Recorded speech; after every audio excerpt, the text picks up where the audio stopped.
Dios les bendiga a todos. Qué lindo estar otra vez juntos en este encuentro, el séptimo tipo, segunda temporada, La Voz de Dios. Y Padre, te queremos pedir en este día que sea tu espíritu. Si verdaderamente tu voz va a hablar en medio de tu pueblo es a través de tu espíritu. Así que sea tu espíritu, Señor, el que hable a través de cada uno de nosotros, que tu unción poderosa, que las nuevas cosas que tú has preparado, Señor, para esta nueva generación, vengan del cielo en este momento, Señor, que estamos transmitiendo, que cada uno de nosotros podamos ser tu voz, podamos ser instrumentos del cielo para traer cambios sustanciales en una generación que te necesita profundamente. Bendecimos este programa en el nombre poderoso de Jesús.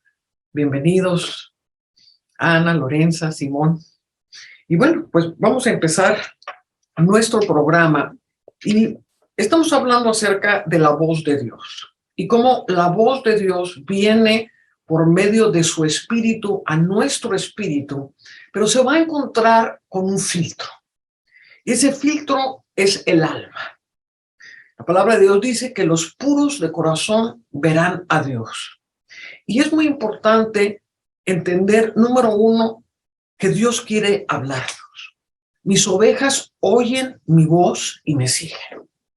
Y Jesús también dijo, no solamente de pan vivirá el hombre, sino de toda palabra que sale de la boca de Dios. Luego, existe la vida física sobre este planeta, pero la vida del espíritu, la vida que vivifica todas las cosas y donde viene el cambio sustancial entre ser un alma viviente y un espíritu vivificante, es cuando el alma la podemos completamente rendir al espíritu para escuchar su voz, pero esa alma tiene que estar depurada.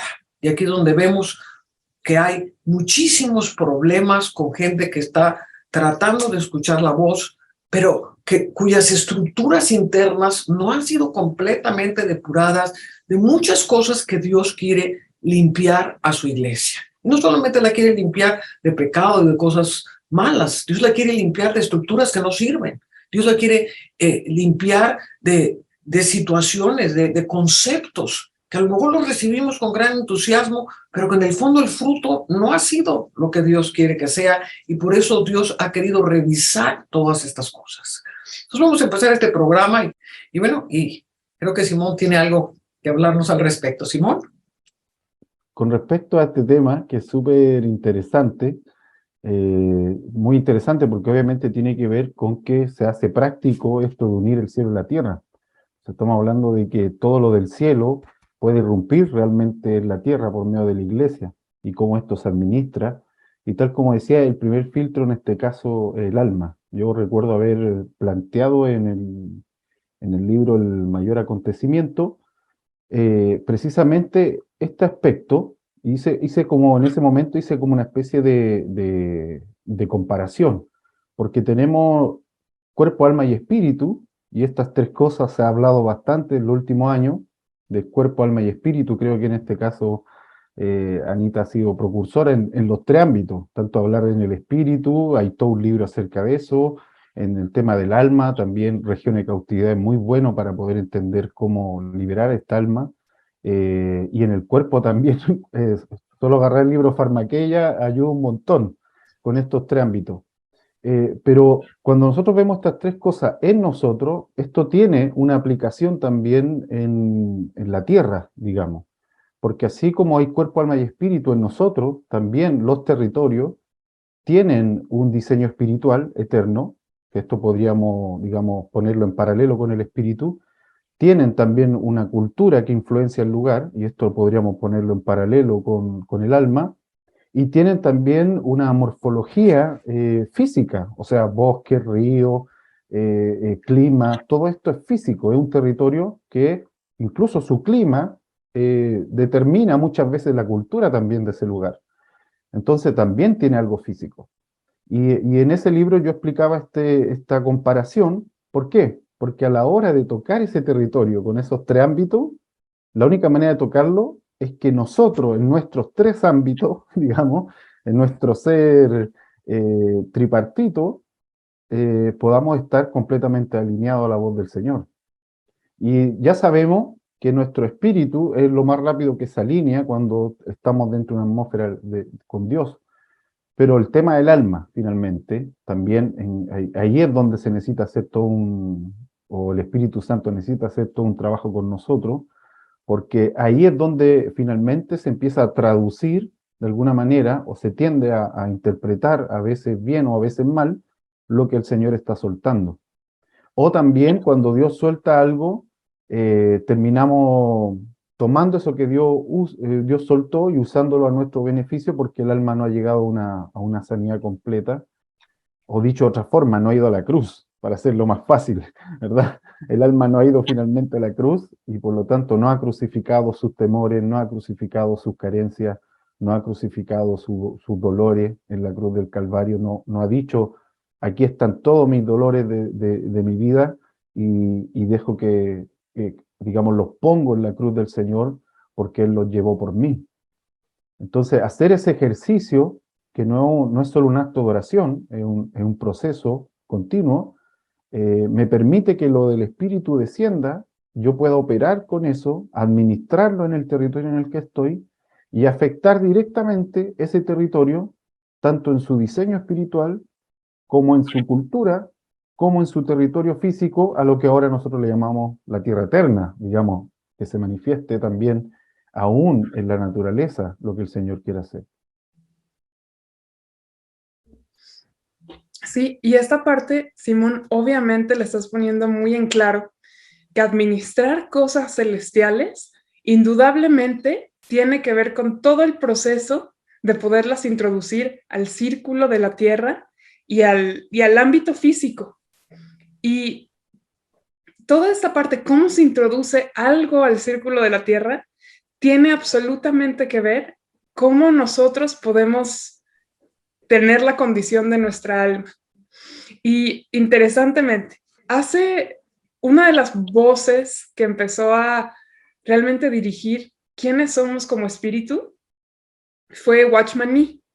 Watchman Nee en el siglo pasado en China. Y Watchman Nee, no solamente, obviamente el Señor lo empezó a levantar a él con toda la temática de qué es el espíritu del hombre. Incluso mi tía aquí rescató gran parte de toda esa voz que era casi intocable desde ese entonces y ahondó con mucha más profundidad hace unos años en su libro El espíritu del hombre, que además quien no lo ha leído lo tiene que leer porque todo lo que hemos hablado aquí tiene que ver con nuestra esencia como espíritu, y la verdad ese libro con un montón de gráficas empieza a enclarecer a otro nivel el entendernos y percatarnos de quién somos como un espíritu eterno. Y creo que para muchos incluso pudiera secundar lo que han experimentado ellos en el ámbito del espíritu y empezar a discernir y purificar. Watchman Nee, regresando a él, había una segunda persona que el Señor empezó a levantar a la par de él. Eran perfectamente contemporáneos, posiblemente intersectaron en algún punto en sus vidas. Y esta persona era una mujer también conocida en todo un ámbito cristiano en China.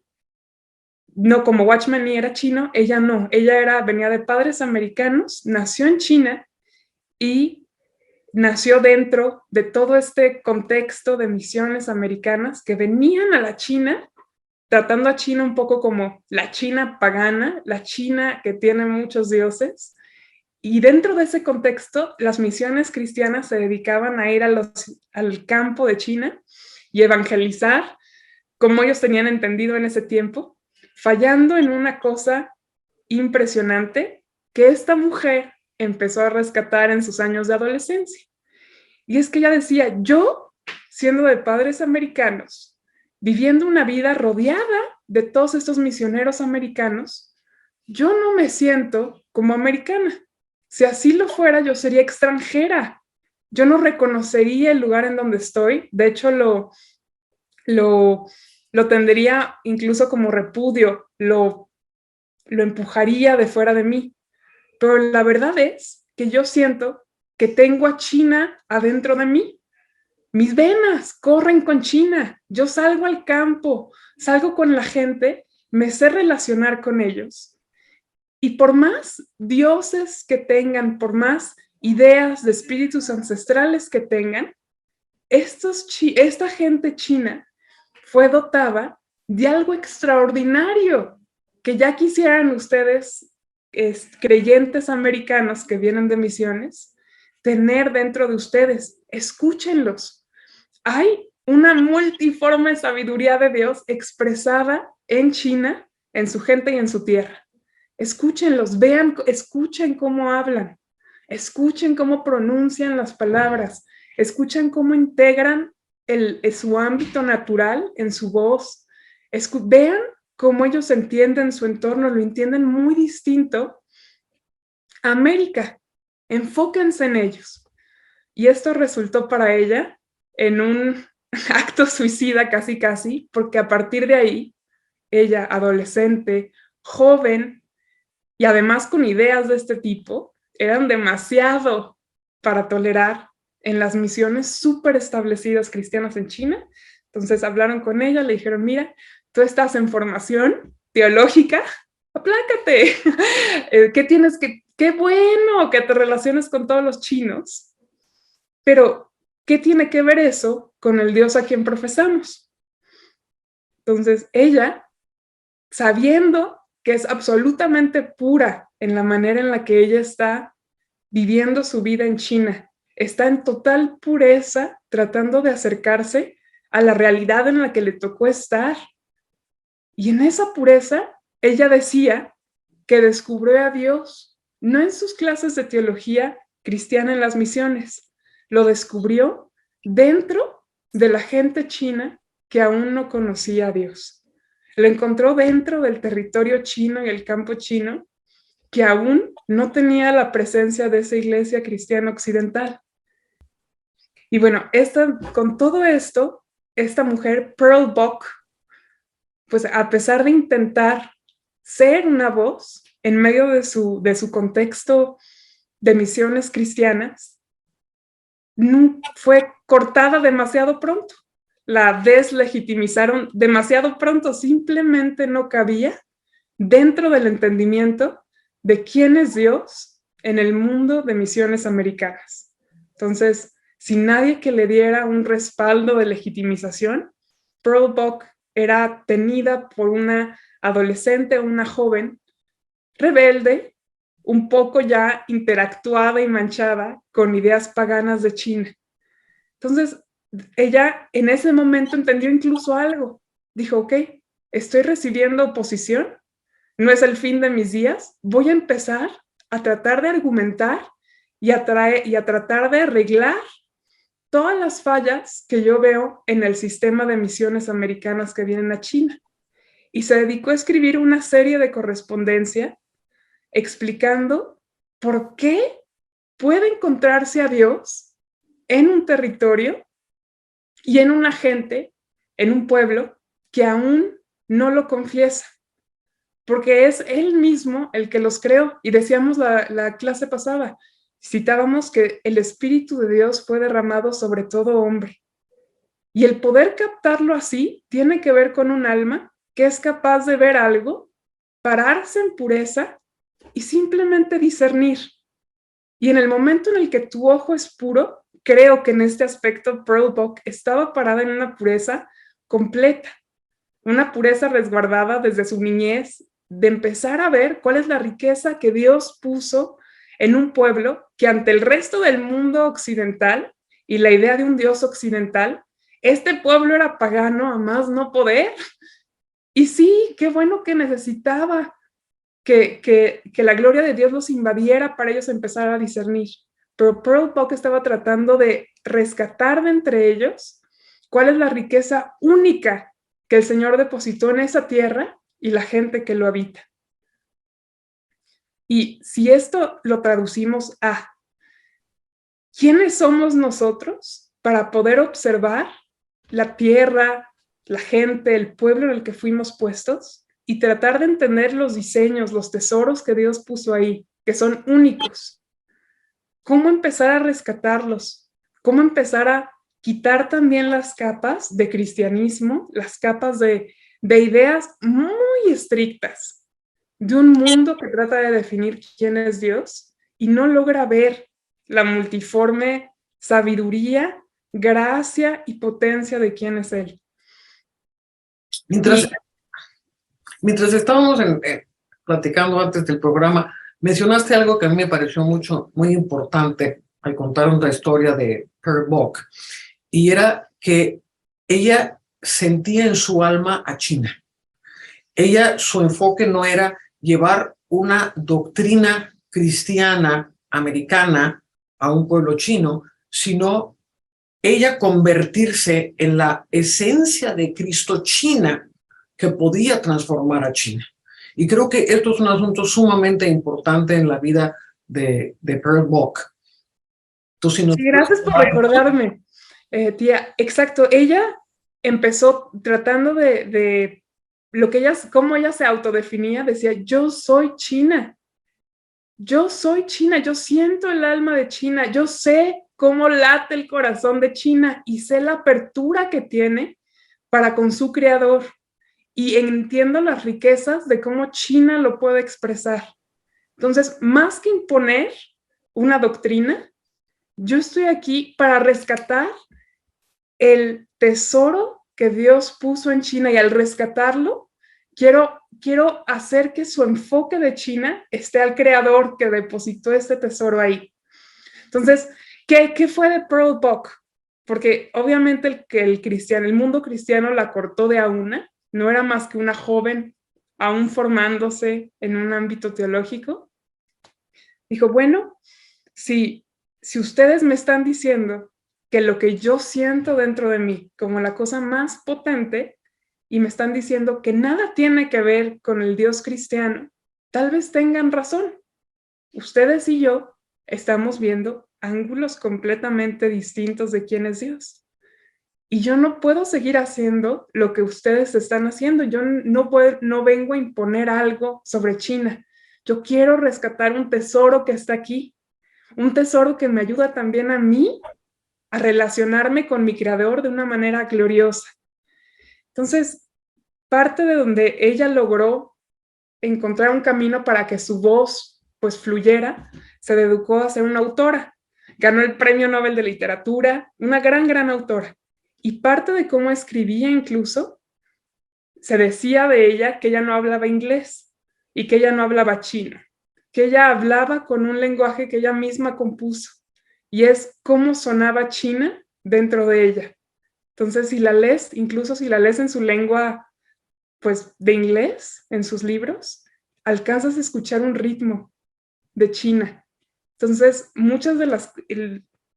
en la literatura es un caso extraordinario, porque es un idioma que no existe sobre el mundo, un lenguaje que no existe, y nada más recalca algo, que ella decía realmente que esto estaba guiando su vida, sentía China adentro y veía los tesoros de su creador en China.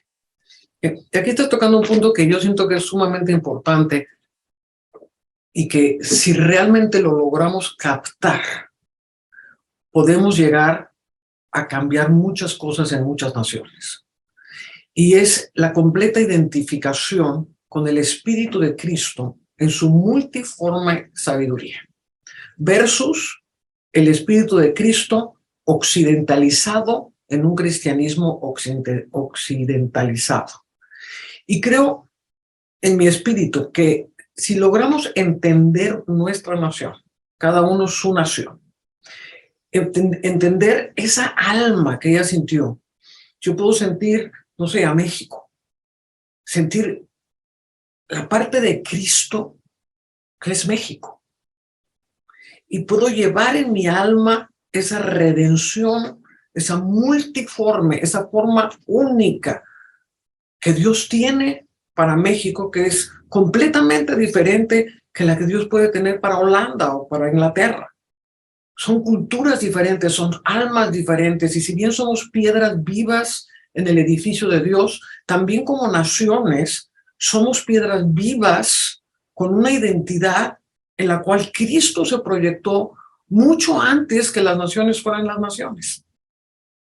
Y esto es muy interesante entenderlo, porque el concepto de nación hoy en día está completamente occidentalizado y modernizado a lo que hoy es una división política. Entonces, pensamos que Dios está limitado a conformarse de cierta manera entre el Río Bravo y Guatemala, y entonces así esta es la nación de México. ¿Es la nación de México en los cielos? ¿Es los límites políticos puestos por los revolucionarios, puestos por los insurgentes, en los que trajeron las independencias? ¿Ve Dios esos mismos límites? ¿Cuáles son los límites? ¿Cuáles son los pueblos? ¿Con qué nos identificamos? Y a lo que voy es que si realmente podemos identificarnos con un pueblo y encontrar cómo Cristo se proyecta a ese pueblo y entender eso que estabas hablando. Yo soy China. Y tú puedes decir, yo soy México. Y tú puedes decir, yo soy Chile. Yo soy. Aquí estamos viendo una manifestación del gran yo soy que baja de los cielos a la tierra diseños que se pueden conformar en una persona. Y es como si una persona fuera el microcosmos que se va a reflejar en un macrocosmos nacional. No sé si me estoy dando a entender un poco.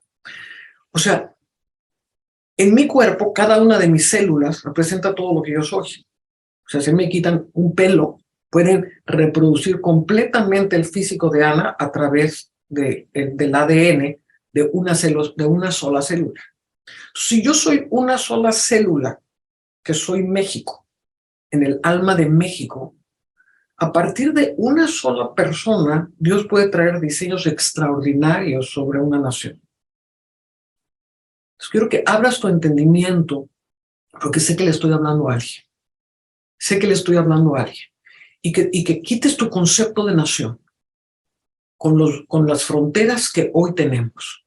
Los pueblos, las naciones, vamos a poner Israel, es el pueblo que Dios escogió para traer al Mesías. Pues el pueblo o sea, la Israel como nación no es el territorio israelita. Es como si dijéramos, bueno, todos los judíos que están en Nueva York no son israelitas, no forman parte de la nación, ¿no? Ante Dios sí forman parte de una nación, porque es el pueblo, es el alma de la gente la que constituye una nación en el cielo, no las fronteras, los pasaportes y lo que hoy determinamos en el siglo XXI. Porque cuando Dios habló de naciones, pues habló mucho antes que hubiera las divisiones políticas que hoy tenemos. Y Dios ya hablaba de naciones. Dios ya bendecía naciones antes que se formaran estas fronteras. Entonces, aquí estamos viendo cosas muy importantes y cómo el escuchar la voz de Dios, primeramente, para determinar quién soy yo como esa piedra viva. Yo creo que si estamos hablando de la voz de Dios, Dios quiere primeramente determinarnos a cada uno individualmente. Y de ahí partir hacia lo externo, hacia un macrocosmos, hacia una nación, hacia un ámbito de influencia en el cual yo entiendo quién yo soy y eso empieza a ser una fuente de vida que va a empezar a reproducirse. La misma nación va a empezar a beber de esa fuente de vida con la cual se identifica porque es ella. ¿Sí me explico? Entonces queremos tener modelos de otras naciones y ahí yo pienso que ahí hay un error muy grande. Pienso que estamos llegando a un punto sumamente importante en este programa para determinar cómo Dios va formando esa alma, cómo Dios va formando esa identidad pura y perfecta que tiene que ver con quién tú eres, en tu diseño, en tu tiempo. A lo mejor dentro de 2000 años, pues las naciones no van a ser las mismas que ahorita. Yo cuando fui a la escuela, me enseñaron que había un país que se llamaba Yugoslavia. Ya no existe Yugoslavia. La Unión Rusa pues ya no existe. Entonces, ¿cuál era nación o no era nación? ¿Sí me explico? Dentro de 2000 años, México va a tener las mismas fronteras Los mexicanos ya habríamos conquistado la mitad del territorio que se lo vendimos a los Estados Unidos. Entonces, aquí hay asuntos muy interesantes, pero concentrémonos en el alma, concentrémonos en cómo Dios le va hablando a nuestra alma. Y fíjense que al escucharnos me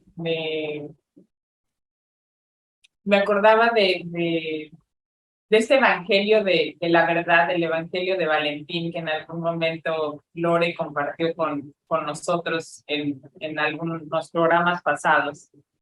Y de hecho, hace rato en preparación para este programa me lo abrí, lo empecé a leer, y ahorita que ustedes hablaban era como si esta palabra viva empezara a retumbar y quisiera ser hablada. Era una palabra que necesitaba ser escuchada. Y voy a compartirles esta parte que a lo mejor es algo que hemos escuchado tantas veces, pero que el alma necesita escuchar de tal forma para que ese decodificador que nosotros tengamos dentro tiene que estar codificado de acuerdo a lo que el Señor quiere para este tiempo, como es lo que estaba diciendo mi mamá. Y en el versículo 2 empieza así: pues el evangelio es la revelación del esperado. Es el descubrimiento de quienes lo buscan, ya que todos estaban buscando a él de quien habían emergido. No está hablando de una nación, no está hablando de un pueblo, no está hablando de una frontera, está hablando de todos.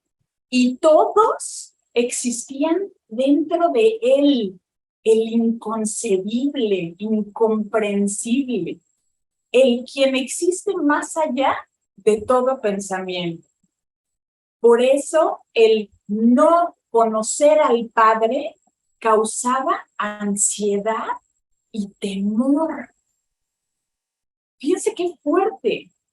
Luego dice, entonces la ansiedad se condensó como una neblina hasta que nadie podía ver. Y así el engaño creció fuerte, ideando su materia en vaciedad sin conocimiento de la verdad.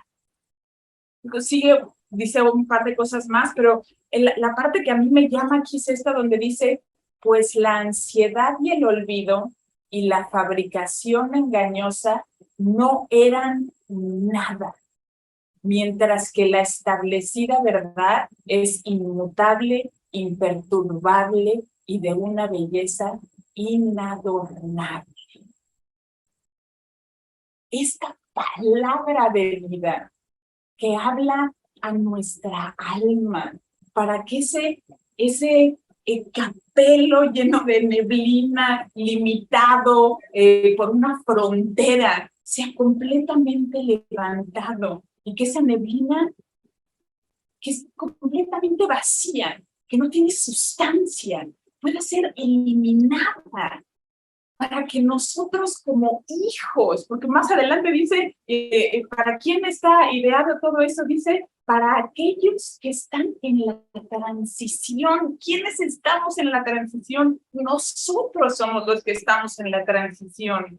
Todos los que salimos de él, todos los que estábamos unidos en él, todos los que queremos que así como en el corazón de Pearl nacía y latía esa china viviente, así en cada uno de nosotros está esa nación que es la nación de Jesús, que no tiene un país delimitado, porque como dice mi mamá, los países como tal, pues es una frontera, pero si vuelas como un águila, el águila le da igual si está volando sobre el territorio delimitado de Canadá, de Estados Unidos o de México. Ella vuela porque es libre, ella vuela y en su vuelo lleva esa palabra de vida. Y si cada uno de nosotros como hijos llevamos esa palabra, entendemos lo que Jesús está haciendo, lo que Jesús quiere hablar en este momento, vamos a empezar a darnos cuenta cómo Dios nos está hablando en todo momento.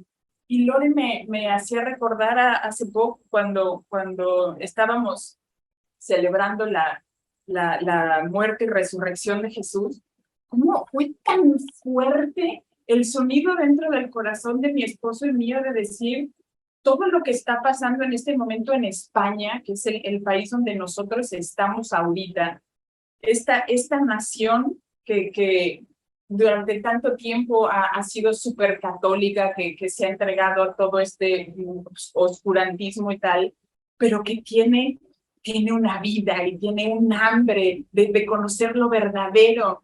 Y entonces empezamos a estar atentos a qué era lo que el Espíritu nos estaba diciendo, por dónde nos estaba llamando, y salimos al pueblo y encontramos el lugar donde fue el primer lugar donde salió la luz eléctrica y dijimos, pues aquí vamos a decretar y vamos a creer que por aquí va a empezar a salir la luz del verdadero evangelio. Pero no era algo que estaba sucediendo solo porque sí, de algo que nacía de una fe que palpitaba, que crecía, que era palpable y que hoy en día podemos seguir experimentando.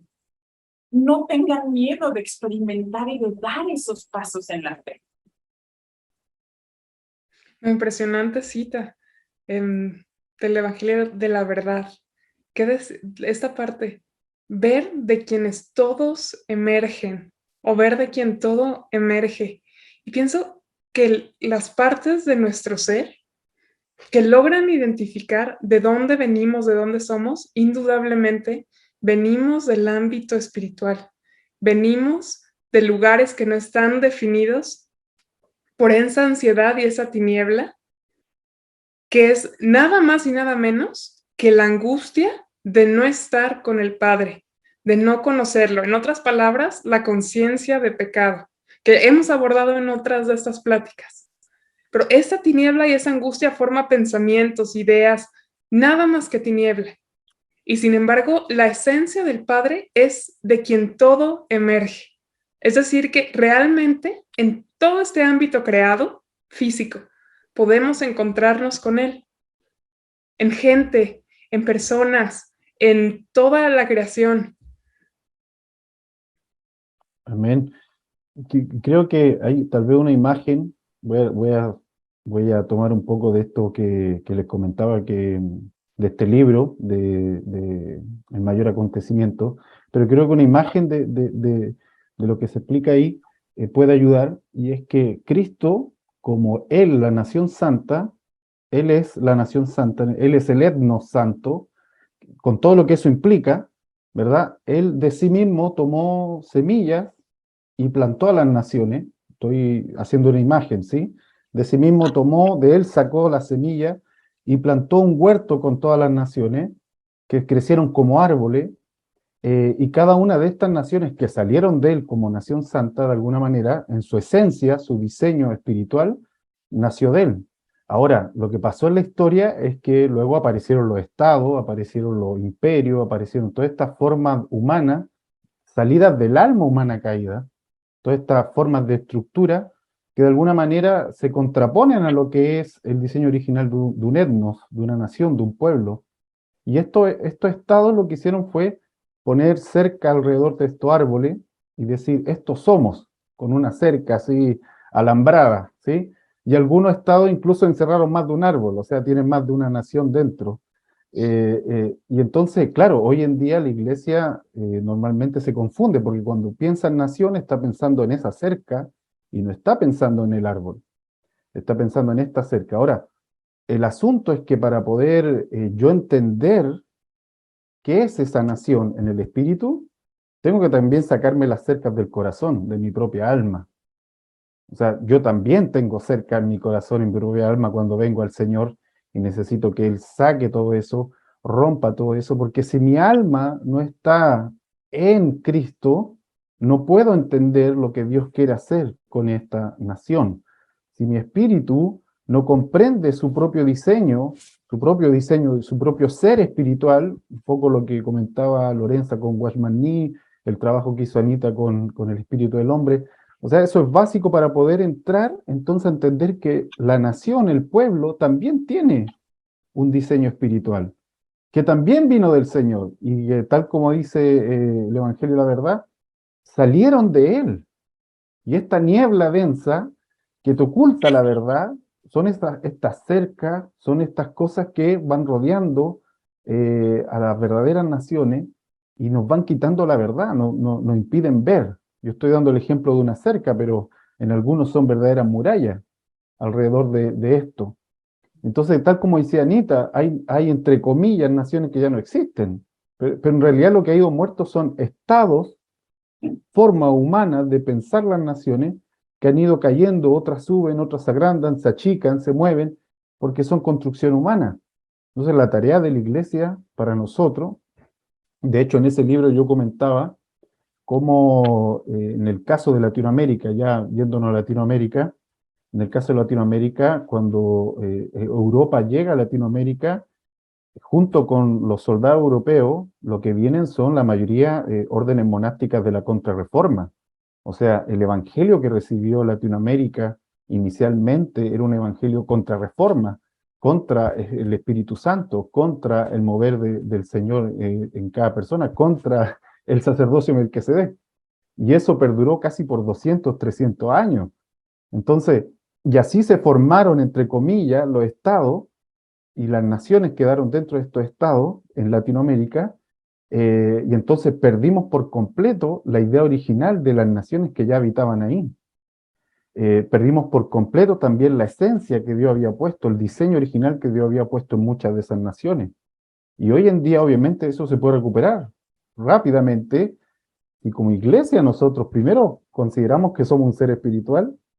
Segundo, quitamos toda esa niebla de la que bien hablaba Ana, toda esta ansiedad, toda esta cosa que es el sistema del mundo al final.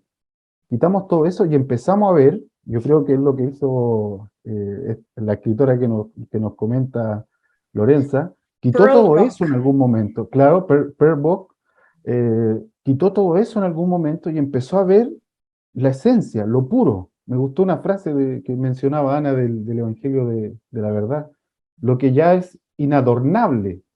O sea, es tan bello, es tan puro, y cuando uno ve eso en una nación, cuando yo puedo mirar, en mi caso, en Chile hay más de un pueblo original, eh, y cuando yo encuentro uno de estos, y de repente digo, mira, aquí hay una esencia que no puede haber salido del diablo.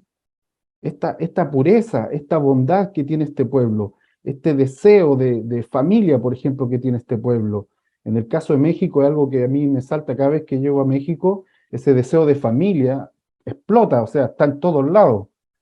Eso no puede haber venido del diablo, eso vino del cielo. ¿Y cómo es que se ha mantenido a lo largo de los años? O sea, con todo lo que ha sufrido ese país, con todo lo que ha sufrido ese pueblo, y sigue eso latente ahí. Eso no vino del diablo. Entonces eso es algo tan puro que no necesita adorno en sí mismo, porque ya es bello por sí mismo. Eso vino del cielo. Pero para entonces yo como iglesia encarnarlo, tengo que encontrar también en mí esa esencia.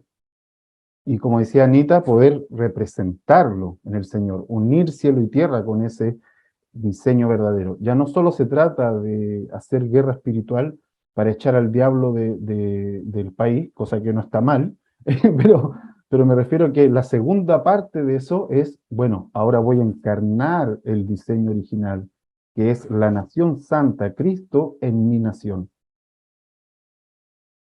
Que tomando todavía de esta imagen que tú estás poniendo, Simón, toda esta parte, poder encarnar, poder nosotros ver de dónde emergemos, nos permite ver de dónde lo que está a nuestro alrededor emerge. Y lo interesante de esta escritura es incluso la palabra emerger. Sí, salimos de Dios, pero emerger también connota que estamos ahí saliendo adelante, que estamos ahí siendo victoriosos, que somos vencedores, que simplemente sale adelante. Y pienso, tomándome de la imagen que pone esta cita, la bruma, la tiniebla, que es la que pues acongoja, la que limita, esa está previniendo que algo emerja. Entonces, poder detectar el diseño glorioso, el diseño que solamente que está ahí inmerso en la esencia de Dios, empuja a que algo emerja, a que algo salga victorioso hacia adelante. Entonces, efectivamente, el poder ver estas riquezas con un ojo puro, con un corazón puro, ocasiona el abrir todo un ámbito de victoria, todo un ámbito de poder emerger, ponerle frente a una época y salir adelante. Y por eso es importantísimo lo que decía Ana acerca del Evangelio de la verdad, cómo la verdad es sumamente importante, porque la verdad es Cristo. Y la verdad no tiene nada más una sola forma. La verdad es una multiforme sabiduría. Anita, si nos puedes leer un poco más adelante sobre el Evangelio de la verdad, porque aquí es algo muy importante, cómo las tinieblas toman una forma fraudulenta. ¿Nos puedes leer esa parte, por favor? Claro que sí. Dice, por eso el no conocer al Padre causaba ansiedad y temor. Entonces, la ansiedad se condensó como una neblina hasta que nadie podía ver. Así, el engaño creció fuerte, ideando su materia en vaciedad sin conocimiento de la verdad, preparándose para sustituir una fabricación potente y seductora en lugar de la verdad. Para producir, repítelo otra vez, preparándose para sustituir una fabricación potente y seductora en lugar de la verdad. Una fabricación potente y seductora que ocupa el lugar de la verdad. Y aquí es donde se mete profundamente la religión que se opone al conocimiento de Dios. Porque la religión en su esencia pura significa religar, significa una atadura, significa una forma de pensamiento condensada que se va a oponer siempre a la verdad. Entonces, a mayor pensamiento religioso, esta forma de tiniebla, porque la religión también dice la palabra que es una forma de la carne, tiene una forma potente y seductora. O sea, la mentira tiene un poder que seduce para no buscar la verdad, que seduce para seguirse conformando a un evangelio occidentalizado, el cual Dios quiere romper ese molde, para que cada persona que ha salido de él pueda encontrar verdaderamente quiénes son en él, en su forma única y su forma como Dios los creó para tener una influencia muy tremenda. Recuerdo cuando estábamos en México estudiando a Guillén de Lambar, ya lo habíamos mencionado, Guillén de Lambar, quien vino de Irlanda y entró a México porque vio una luz. Él era un discípulo de Lutero y él ve una luz muy grande que sale de México. Y entonces, seducido por esta luz tan grande que dice que brillaba más que el sol, es atraído a México y su espíritu se va a dirigir hacia los indígenas. Y empieza a ver en los indígenas algo extraordinario que tiene que ver con Dios y los empieza a entrenar en la luz. Entonces, pero no a la manera occidental de evangelizar, sino buscando en dónde estaba la sensibilidad de ellos para que ellos pudiesen reconocer al Cristo que había venido a morir por ellos. Y aquí es muy importante lo que le dice Dios a Jeremías. Si entresacares lo precioso de lo vil, serás como mi boca. Si puedes ver en medio de esta potencia seductora fraudulenta de la tiniebla, lo que hay más allá, la verdadera sustancia de los pueblos, la verdadera sustancia que emanó de Dios para crear diferentes personalidades extraordinarias en toda la tierra. Porque es extraordinario ver cómo funciona una nación. Hablabas de la China, pues cómo los chinos piensan y cómo los africanos piensan y cómo los latinoamericanos piensan y los europeos piensan. Y son etnias que completamente diferentes en sus almas, pero de todas ellas hay algo maravilloso, hay algo excelente, hay algo que es sustancia, que se puede entresacar lo precioso de lo vil. Y aquí es donde yo veo la pureza del corazón de Dios en aquellos que han sido perfeccionados. El que ha sido perfeccionado siempre va a estar buscando entresacar lo precioso de lo vil. O sea, no se va a dejar ir por el engaño de un manto de religiosidad, un manto babilónico ahí que les echaron, sino que lo va a escarbar. O sea, ¿qué hay aquí adentro? Aquí adentro hay una sustancia, aquí adentro hay una gente maravillosa. Y Dios quiere que escuches que tú eres una gente maravillosa que saliste de Dios. Dice, vosotros no me escogisteis a mí. Yo os escogí a vosotros.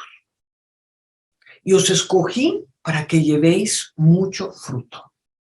Si permanecéis en mí y yo en vosotros, pedid cualquier cosa en mi nombre y os será dada.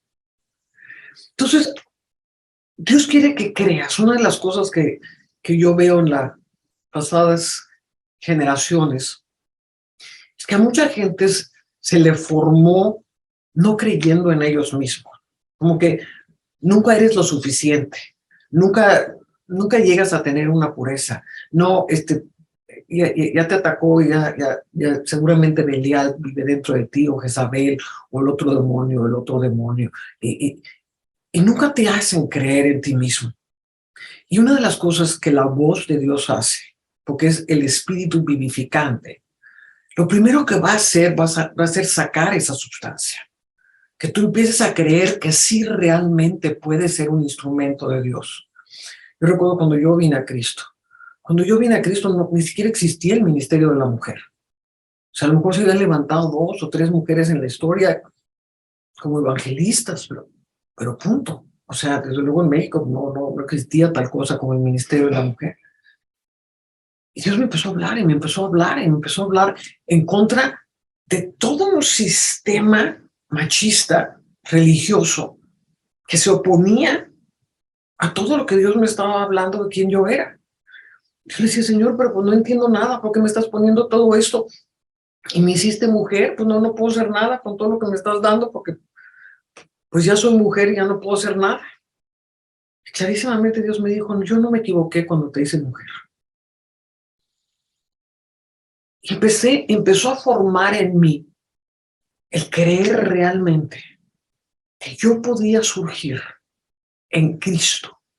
Si yo tomaba mi nación dentro de mí y yo verdaderamente creía en el Cristo que me había rescatado, que había salvado mi vida, y podía escuchar su voz, yo podía hacer la diferencia en mi nación. Y yo creo que es algo que Dios está queriendo hacer. Está enviando su voz, entresacando lo precioso de lo vil, entresacando todas estas palabras, estructuras, cercos y vallados que te pusieron para que empieces a creer en ti mismo. No en ti mismo en una forma de un ego exaltado, no estoy hablando de eso, sino en creer en esa esencia que salió de Dios y que puedes realmente hacer muchas cosas. Y que no te encierres en el pensamiento de que, no, pues yo no soy como los grandes hombres de Dios.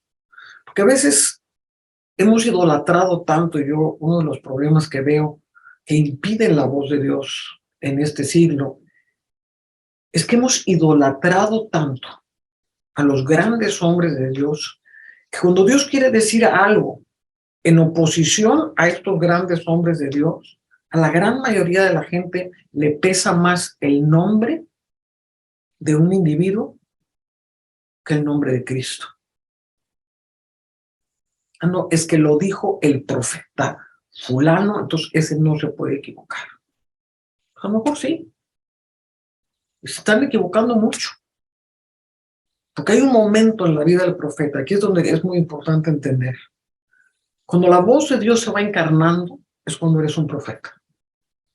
No cuando dices palabras porque estás repitiendo que van a venir. Es que van a venir avivamientos, que van a venir eso. No.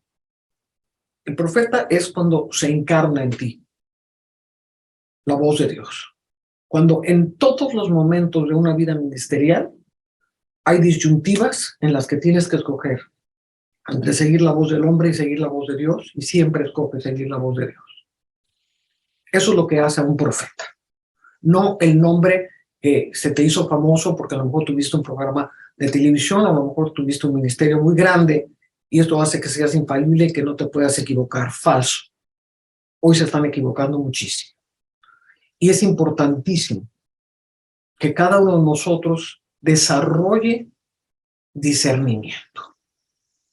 Y que van a venir momentos en que Dios te va a hablar cosas que a lo mejor se van a oponer completamente al status quo. Y ahí es donde unos escogen, prefiero estar bien con los hombres, y esto pues está muy fuerte, no les sigo por ahí. Y ahí es donde se elimina. Digamos, son salvos como por fuego, pero se eliminan de las cosas que Dios quiere hacer.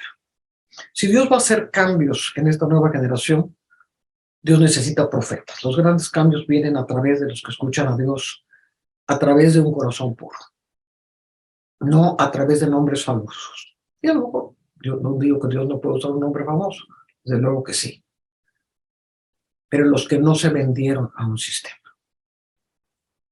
Entonces, discernimiento. Discernimiento es lo que Dios está hablando del cielo. Discernimiento para poder diferenciar esta potencia fraudulenta y seductora creada por la mentira. Y la verdad, que es pura, que es sustancia, que cambia y que tiene en sí misma lo que necesitamos para traer los grandes cambios en nuestras naciones. Dios necesita voces, Dios necesita profetas, Dios necesita gente que le siga. Como dice la palabra de Dios en Gálatas, y quiero leer esto porque es sumamente importante para lo que estamos diciendo. Gálatas 1 dice: estoy maravillado de que tan pronto os hayáis alejado del que os llamó por la gracia de Cristo para seguir un evangelio diferente. No que haya otro, sino que hay algunos que os perturban y quieren pervertir el evangelio de Cristo. Tratar de moldear el evangelio, tratar de ponerle molde, tratar de ponerle una cultura, tratar de occidentalizarlo, es pervertir el evangelio. Mas si aún nosotros, o un ángel del cielo, os anunciare otro evangelio diferente del que os hemos anunciado, sea anatema. Como antes hemos oído también. Ahora lo repito, si alguno os predica diferente evangelio del que habéis recibido, sea anatema. Pues busco ahora el favor de los hombres o el de Dios. ¿O trato de agradar a los hombres? Pues si todavía agradara a los hombres, no sería siervo de Cristo. Mas os hago saber, hermanos, que el evangelio anunciado por mí no es según hombre, pues yo ni lo recibí ni lo aprendí de hombre alguno, sino por revelación de Jesucristo. Entonces Pablo estuvo en esta disyuntiva, y todos los que hemos fielmente seguido a Cristo, te encuentras en esta disyuntiva. Te encuentras en la disyuntiva que te puede costar todo. Pero ahí es donde tú tienes que decidir. Y ahí es donde tú tienes que creer quién eres. Y si sabes quién eres, sabes que nada, ni lo alto, ni lo profundo, ni lo terrenal, ni lo no terrenal, puede destruir lo que Dios te ha llamado a hacer. Dios necesita gente con discernimiento. Que sepamos sopesar en nuestro espíritu, que nos atrevamos a vencer las barreras religiosas que fueron puestas en nosotros, que nos atrevamos a derribar las carencias que tenemos, que también van formando esas barreras, como hablábamos antes en el estudio, ¿no? Gente que tiene mucha necesidad de ser reconocidos porque pues, traen un rechazo tremendo. Entonces, pues quieren sobresalir con palabras proféticas y quieren sobresalir con grandes revelaciones, pero el fruto no es una vida en Cristo. Entonces, Pues siento que Dios está hablando cosas muy profundas para una nueva generación y que necesitamos depuración. Es de sabios y de entendidos depurarnos. Es de sabios y entendidos revisar por qué creemos lo que creemos. Es de sabios y entendidos revisar nuestras almas. Es de sabios y entendidos sopesar cuando una palabra sube a nuestro espíritu, porque es también cosas que oído no oyó ni ojo vio son las que Dios tiene determinadas para los que le aman, que nunca han subido a un corazón de hombre. Entonces, cuando sube una palabra de algo fresco, de algo novedoso, no es para salir a repetirlo. Aquí es donde hay que tener discernimiento, porque a lo mejor estás oyendo tu propia alma, a lo mejor estás oyendo cosas que vienen de doctrinas pasadas. Entonces es importantísimo pararse, sopesar. Toda palabra que viene a ti, ponla delante de la cruz. Señor, si esta palabra es tuya, vivifícala dentro de mí, hazla crecer dentro de mí. Y si no, yo muero a ella. Y no ser veloces. En mi generación fueron muy veloces, diciendo cosas que nunca se cumplían. Se sentían grandes profetas y predicaban grandes destrucciones, y predicaban terremotos y tsunamis y cantidad de cosas terribles que nunca sucedieron. ¿Por qué? Porque en cuanto llegaba una palabra, sentían la necesidad de expresarla. Entonces yo siento que hay un llamado, y me gustaría cerrar este programa con un llamado a la verdad, con un llamado a entresacar lo precioso de lo vil, con un llamado a verdaderamente rendirnos delante de Dios para que Dios lo pueda usar. Yo te hablo de parte de Dios, Dios te quiere usar, pero te necesita depurado. Necesita gente que realmente se atrevan a dar los pasos y a creer que lo que es escogimiento divino desde antes de la fundación del mundo es algo poderosísimo en ti. Y Padre, yo te ruego que hables al corazón de cada uno de mis hermanos, que venga un fresco mover profético, no moveres de adivinación, no moveres de gente que está buscando de una palabra profética, adivíneme. No es por ahí. La palabra profética viene para el conocimiento de Cristo. La palabra profética es Cristo. Y lo primero que va a hacer la palabra profética es reenderezar tu vida. Es convencernos de todas las cosas que están mal dentro de nosotros mismos. Es convencernos de las grandes victorias de Cristo y que Cristo viene continuamente a nuestra vida para perfeccionarnos, para levantarnos, para animarnos, para hacer una obra gloriosa dentro de cada uno de nosotros. Mis amados, que Dios les bendiga. Y bueno, pienso que podemos seguir este tema maravilloso la próxima semana. Y los esperamos en Encuentros del Séptimo Tipo, Diálogos Proféticos, el próximo sábado. Que Dios les bendiga. Y antes de cerrar del todo, también como en esta ocasión mencionamos varios materiales y sabemos que muchos de ustedes luego nos preguntan cuál fue el material que se refirieron y cómo lo encuentro, pues pequeño resumen y paréntesis. Empezó Simón, mencionó su libro, El Mayor Acontecimiento, donde reúne toda esta parte de las cosas celestiales, cómo son administradas también en la tierra, y ese lo pueden encontrar ¿en dónde, Simón? En Amazon o en la página seamosiglesia.com. El Mayor Acontecimiento por Simón Aquino. Luego también mencionábamos el libro del Espíritu del Hombre por mi tía, por Ana Méndez, que lo pueden encontrar en Voz de la Luz. Y mencionábamos también el Evangelio de la Verdad por Valentín, que es parte de estos libros extracanónicos que hemos ya hablado de ellos y los hemos citado. Ese lo pueden encontrar en internet, el Evangelio de la Verdad, Valentín PDF. Y también mencionábamos otro libro, este es una novela, creo que va más direccionado en la parte de la de Simón, del Mayor Acontecimiento, donde es un vehículo donde se pueden concentrar todo un mundo, todo un ámbito de Dios contado a través de una novela y se llama La buena tierra de Pearl Buck, la mujer de la que hablábamos. Novela completamente, extraordinaria historia, pero si en esto ponen en práctica y a alguien le interesa el tema de poner en práctica como una vida, puede encarnar, amar y ver, entresacar lo precioso de lo vil en toda una tierra, en todo un pueblo creado. En esta novela, Pearl Buck deja ver exactamente cuál es el latido de su corazón para eso. Gracias, Lord. De nada. Y bueno, hasta la próxima semana entonces.